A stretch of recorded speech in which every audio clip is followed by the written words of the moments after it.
Tubahaye ikaze abakurikiye Easy Life Talk, aho tuba tureba byinshi ku kuba ahahise rimwe na rimwe umuntu aba yaraciyemo hagira uruhare mu kugena uko yitwara mu mikorere ye ya buri munsi. Uyu munsi rero turaza kuba tugaruka ku ngingo igaruka ku yo twabagejeho mu minsi yashize. Nakoze piningi ya videwo ibanziriza iyi ngiyi cyangwa se videwo ifite aho ihuriye n'iyi, ariko yo yavugaga ku ngaruka abana b'abakobwa barezwe cyangwa se barerwa n'umubyeyi w'umugore gusa, badafite se nk'icyitegererezo mu buryo buhoraho cyangwa se byitwa emotional and physical presence. Papa w'uwo mwana cyangwa se abo bana b'abakobwa adahari, birashoboka kuba yarapfuye cyangwa se atabana na nyina bitewe n'impamvu zigiye zitandukanye. Rero twayishyizemo kugira ngo utarabashije kuyikurikirana banza yumve, kuko biri bumufashe kuba yasobanukirwa n'ingiyi mu buryo bwimbitse. Ingingo y'uyu munsi rero iragira iti urugendo rwo kurera umwana w'umukobwa ariko umubyeyi uri kumurera atari kumwe na se cyangwa se na papa w'uwo mwana. Rero ni izihe nama abahanga batanga ku ba single mothers barera umwana cyangwa se abana b'abakobwa n'abahungu? Nabo tuzabagarukaho mu minsi iri imbere.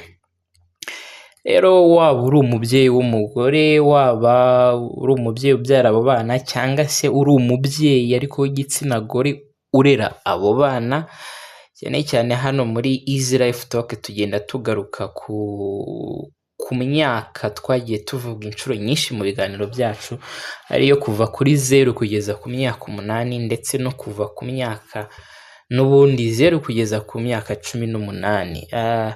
Twagiye tubasobanurira impamvu z'izi kategori mu biganiro byacu byatambutse. Rero nizo kategori tugenda turebera hamwe. Rero ushobora kuba nanone uri undi ufite aho ahuriye n'uburere, ushobora kuba uri umwarimu kubigisha mu nshuke kugeza muri segonderi ndetse n'ibindi byiciro tutavuze haruguru, ariko bifite aho bihuriye n'imirerere y'abana. Cyane cyane hano kuri Easy Life Talk uyu munsi twagarutse ku bana b'abakobwa. Rero iki kiganiro n'ibindi biganiro byinshi bicana kuri Easy Life Talk nimwe biba bigenewe. Rero ni inshingano gutanga uburere mu buryo bwombi, kwita ku mwana mu buryo bw'amarangamutima, aho harimo kumuha urukundo, kuganira nawe no kumutega amatwi, ndetse no mu buryo bwo kumuha byose akeneye mu bifatika, cyangwa se harimo imyambaro, ibyo kurya, ibikoresho by'ishuri ndetse n'ibindi. Rero twihuse twareba n'inama ahangaha abahanga bagenda batanga ku buryo umubyeyi uri kurera umwana w'umukobwa ariko akaba ari kumurera wenyine atari kumwe na se w'uwo mwana, ese niki yagakoze kugira ngo za ngaruka twabonye mu kiganiro cy'ubushize zitazagera kuri wa mwana w'umukobwa, cyangwa se niyo zamugeraho zikaba ziri ku kigero cyo hasi biturutse ku kuba umubyeyi yaragiye akurikiza izi nama zigiye zitandukanye. Ahangaha rero turaza guhera ku kijyanye n'ikintu nyamukuru gihatse ibindi byose mu nama aba single mothers bagirwa. Iyo nama akaba ari ukumenya icyo umwana akeneye cyerekeranye n'amarangamutima ye. Kumenya ese umwana wanjye akeneye iki mu buryo bw'amarangamutima. Umwana w'umukobwa ntabwo aba atabona se hafi aho gusa, haba harimo no kuba atabona ibyo se agaragaza, cyangwa se iyo se aza kuba hari ni uwuhe mumaro wa se mu mikurire y'amarangamutima y'uwo mwana. Ibyitwa what father figure represent in parenting. Ni ibiki kuba umubyeyi w'umugabo aramutse ahari, ni ibiki apresenta, ni ibiki yagahaye umwana w'umukobwa igihe yaba ahari. Rero ibyo ngibyo ababura umuntu nk'umuntu, ariko nanone ababura ibyo uwo muntu yakabaye atanga mu mikurire ye. Rero muri bimwe ababyeyi b'abagabo batanga ku bana babo b'abakobwa. Abagabo mu buryo bw'amarangamutima bagaragarwamo umutekano cyangwa se they represent safety. Ikindi bagaragarwamo imbere y'abana b'abakobwa ni amagambo y'inkomezi cyangwa se ibyitwa affirmation. Iyo umwana ari gukora nk'utuntu runaka, umubyeyi w'umugabo akamubwira ati bravo cyangwa se utu tuntu ni twiza, bigira ukuntu biremamo umwana icyizere no kumva ko hari ikintu akora mu buryo bufatika.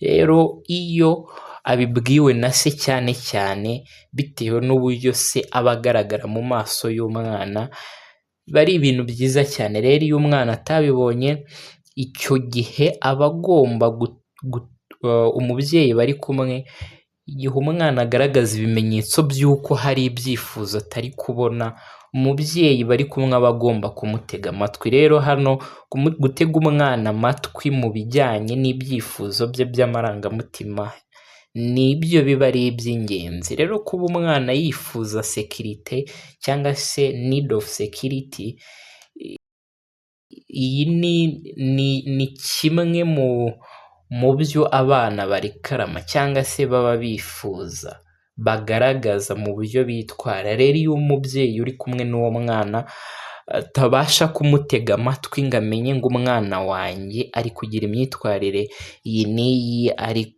kurira bya hato na hato, ari kwigunga bya hato na hato, icyo gihe iyo umubyeyi bari kumwe atamutega amatwi cyangwa se ngo amuhe umwanya, biba ikibazo. Akenshi rero abana b'abakobwa bakuze badafite se mu buryo buhoraho, bakura bumva nta mutekano ndetse no gukundwa bafite. Rero urumva ko biba ari byiza yuko umwana w'umukobwa igihe ari kugaragaza kwifuza ko umubyeyi bari kumwe yamuba hafi cyangwa se yamutega amatwi, nimba umwana arize, buriya kiba ari ikintu gikomeye, kiba ari ikimenyetso gikomeye cy'uko ukwiye kumuba hafi, ukamuguyaguya, ukamubaza ese akeneye iki.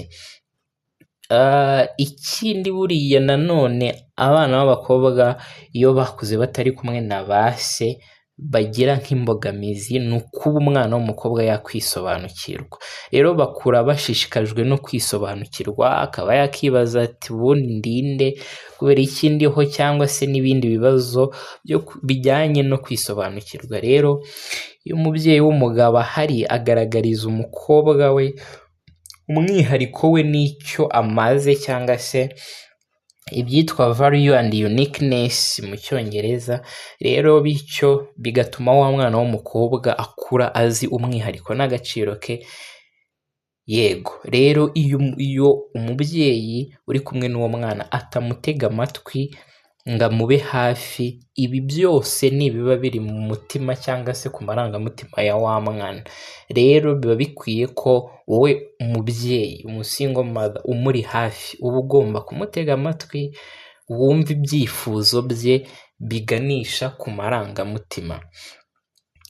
Ikindi buriya baba bakeneye muri kwa kuba bategwa amatwi, icyo baba bakeneye ni icyitwa need of emotional regulation.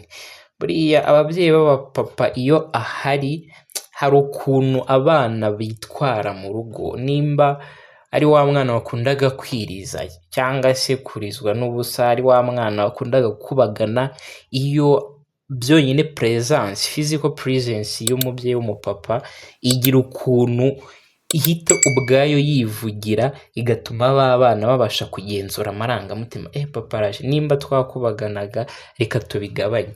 Rero mu buryo bwo kugenzura amarangamutima, rero father figure ni umuntu ukomeye cyane. Rero umwana w'umukobwa ukuze adafite se mu buzima bwe cyangwa se mu mikinire ye, imikorere ye muri rusange, akura adafite kugenzura amarangamutima ye, agorwa no kumenya agaciro ke ndetse no kubaha amahame ngenderwaho, ashobora kuba ari ayo mu rugo cyangwa se no kubaha abandi.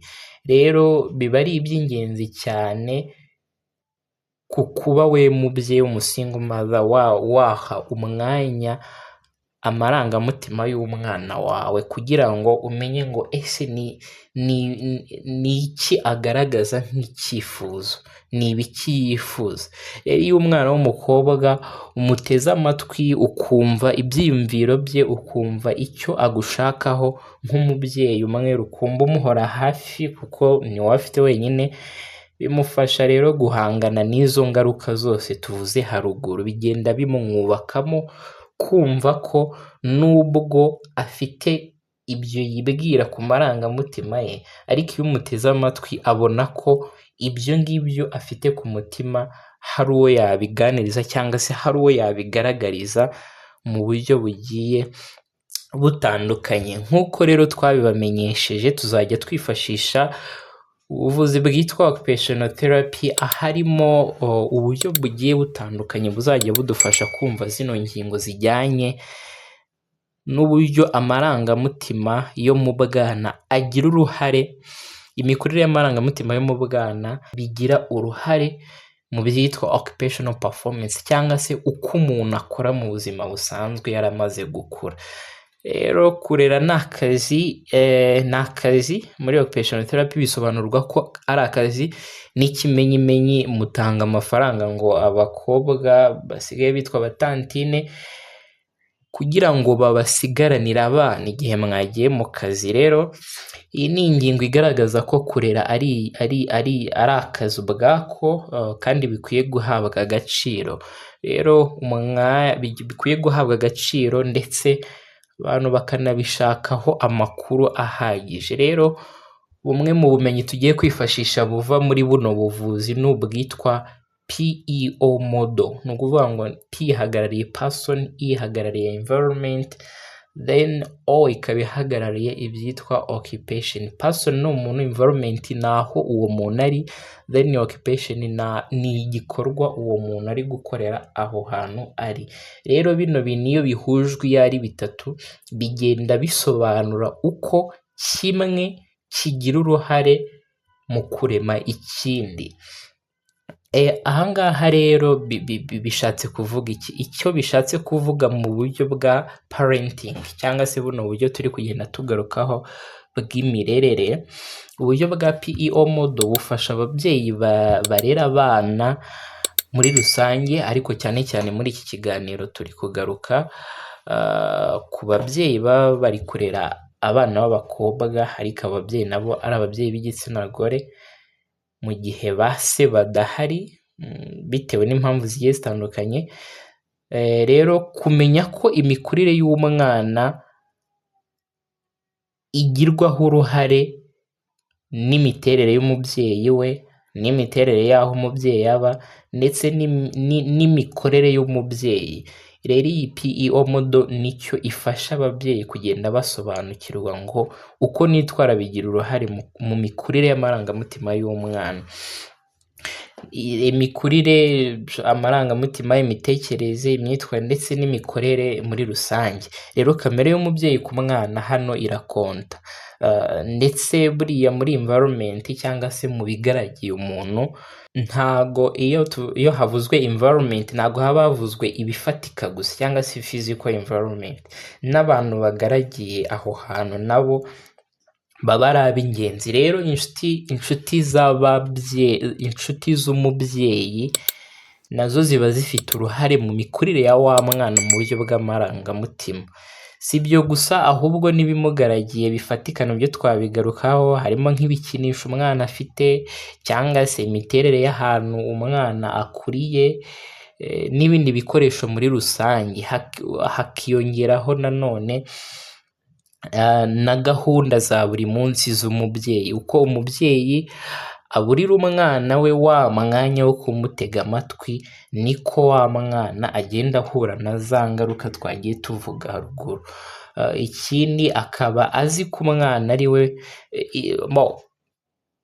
yaburiye umwana umwanya, kandi azi yuko ari we mubyeyi uhari kuri uwo mwana. Rero urumva ko biba bizamugiraho ingaruka zikomeye. Azaba abona ko papa we adahari, ikindi hiyongereye yuko na mama we uhari atari kumubonera umwanya. Mu bijyanye rero na physical environment cyangwa se mu bifatika, ni hahandi umwana ese umwana abona ibyo kumufasha bifatika, harimo ibyo kurya, imyambaro yo kwambara, ibikoresho by'ishuri. Ese umwana arabibona mu mikurire ye cyangwa se mu mibereho ya buri munsi?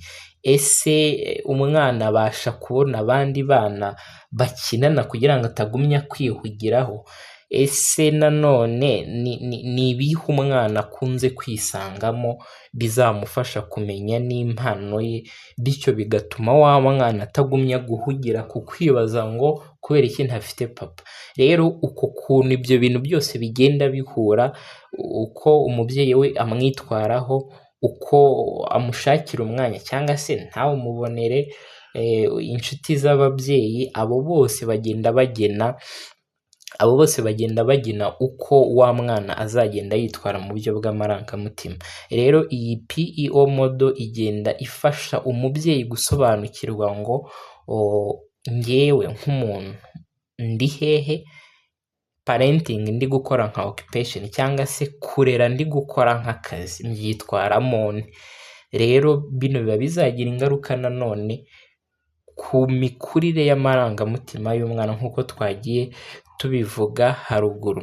Rero uburyo bwa PEO, umuntu, ibimukikije n'umurimo, bufasha ababyeyi bari kurera abana b'abakobwa kumva uburyo imikurire y'umwana igirwaho ingaruka n'imiterere ye, ibimukikije byo mu rugo n'imirimo ya buri munsi. Guhindura ibyo umubyeyi ari gukora, kunoza ibikikije wa mwana, bituma rero ubufatanye hagati y'umubyeyi n'umwana bukomera, cyangwa se icyitwa emotional cyangwa se physical bond attachment. Ibyo bintu ndumva twaragiye tubigarukaho, ariko tuzajya tugenda tubisobanukirwa amwe mu materime agiye yihariye kugira ngo mugende mubisobanukirwa kurushaho. Ariko muri make ni ukuvuga ngo umubyeyi aba akwiye kumenya ngo ese ndi kuzuza inshingano nsabwa, ese ibyo umwana akeneye ndabikora neza, ese umwana ndamurera neza. Ahangaha niho PEO model iba ifitemo uruhare. Umubyeyi yibaza niba ibikikije umwana biri safe cyangwa se bitekanye, akibaza nimba n'uburyo ari kumureramo biri gufasha wa mwana, bitewe n'uko wa mwana ari gukura afite umubyeyi umwe. Turabashimiye rero mwe mwadukurikiye kugeza kuri uyu munota hano muri Easy Life Talk. Twabagejejeho cyangwa se imwe mu nama y'ingenzi abasingle mother bakwiye kuba bagenderaho kugira ngo bagende barushaho gufasha abana b'abakobwa gukura badahura n'imbogamizi z'uko bakuze batari kumwe na ba se. Rero turabashishikariza yuko n'ubundi ibiganiro byacu mugumya kubishyigikira mukora like, as long as waba wabonye kino kiganiro kikagira uburyo kigufashamo mu buryo bumwe cyangwa ubundi, sigukoze like uduhe na comment. Ku batarakora subscribe mwayikora kugira ngo ibiganiro byacu by'ubutaha nabyo mujye muhita mubibona. Turabashimiye rero, ibiganiro byacu kuri Easy Life Talk nakagaruka. Waba ufite ibitekerezo cyangwa se ibibazo, muri comment niho kubishyira kugira ngo tugumye twubake umuryango ufite abana bakura neza kandi badafite ibibazo mu buryo bw'amarangamutima, kuko niho ibindi bibazo byose bigenda bituruka. Turabashimiye rero, ciao ciao.